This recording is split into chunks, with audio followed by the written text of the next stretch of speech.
मम्मा, मुझे एक लैपटॉप दिला दो ना। 15 साल के श्लोक ने कहा। उद्धरण चिन्ह। श्लोक, तुम्हें लैपटॉप क्यों चाहिए? तुम्हारे पास पहले से टैबलेट और मोबाइल फोन तो है। आयुष ने कल लेटेस्ट लैपटॉप लिया है, मुझे बहुत पसंद आया। मुझे भी वैसा ही चाहिए। बस अभी चलो मार्केट लेकर आते हैं। बेटा, जरूरी तो नहीं जो चीज तुम्हारे दोस्तों के पास हो वो तुम्हारे पास भी होनी ही चाहिए। बहुत सारी ऐसी चीजें होंगी जो तुम्हारे पास है और उनके पास नहीं है। अभी लैपटॉप की तुम्हें जरूरत नहीं है, जब होगी ले लेंगे। मम्मा प्लीज ना, सिर्फ 1 लाख का तो है, दिला दो ना। इतनी देर से दोनों की बात सुन रही श्लोक की दादी ने कहा, एक लैपटॉप के लिए क्यों बच्चे से खुशामद करवा रही है बहू? दिला दे इसे लैपटॉप। कौन सी कमी है हमारे यहाँ पैसे की? बात सिर्फ 1 लाख की नहीं है, बात है जरूरत की। माना हमारे पास पैसों की कमी नहीं है, लेकिन इसका मतलब ये नहीं कि हम पैसों की कदर ना करें।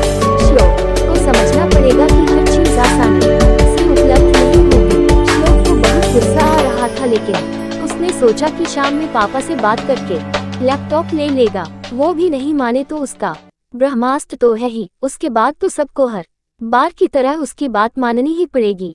शाम में उसने लैपटॉप के बारे में अपने पापा से कहा तो चलो देखते हैं, तुम्हारा इतना मन है तो इस वीकेंड ले लेंगे।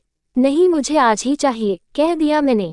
श्लोक, मैंने एक बार मना किया ना, लैपटॉप नहीं आएगा मतलब नहीं आएगा, फिर चाहे तुम्हारे पापा कहे या दादी।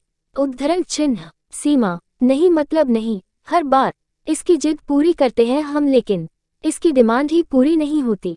हमारे लाड़ प्यार को इसने हमारी कमजोरी समझ लिया है, तो आप मुझे लैपटॉप नहीं दिलाओगे? श्लोक ने चिल्लाते हुए कहा। नहीं, अब लगता है मुझे पिछली बार की तरह बहू क्यों इसे गुस्सा दिला रही है। याद है न जब इसकी जिद पूरी नहीं होती तो ये क्या करता है? तभी श्लोक ने चाकू हाथ में ले लिया। यही तो इसका ब्रह्मास्त्र था, जब भी उसकी जिद पूरी नहीं होती है बस अपनी कलाई पर चाकू रखने की देरी है, सब झट से मान जाते हैं। पिछली बार थोड़ी जोर से दबा दिया था चाकू तो थोड़ा कट गया था, लेकिन फिर भी जिद तो पूरी हो गई थी ना।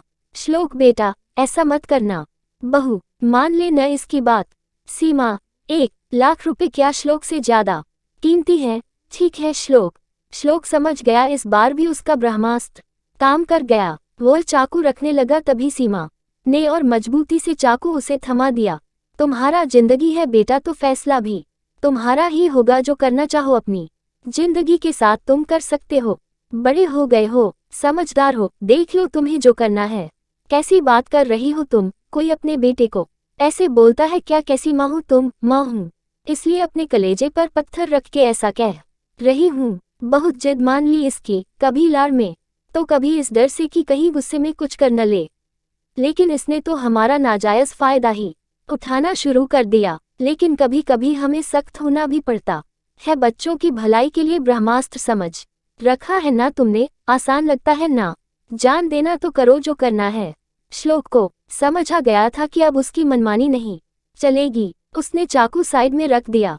क्या हुआ? नहीं है हिम्मत बेटा, तुम जितना आसान समझते हो न उतना आसान नहीं होता, ना ही पैसे कमाना और न ही जान देना। तुम्हें ये बात समझनी पड़ेगी कि हर चीज इतनी आसानी से नहीं मिलती और हमारी जान इतनी सस्ती नहीं है कि अपनी एक जिद के लिए जान दे दी जाए। सॉरी मम्मा, मुझे समझ आ गया है। अब मैं अपने दोस्तों की देखा देखी नहीं करूंगा, जब तक जरूरत न हो कोई डिमांड नहीं करूंगा और अपनी जान देने की धमकी तो कभी नहीं दूंगा। सीमा ने रोते हुए श्लोक को गले लगा लिया। जानती थी कुछ ज्यादा सख्ती हो गई, लेकिन शायद ये सही रास्ता था श्लोक को समझाने का।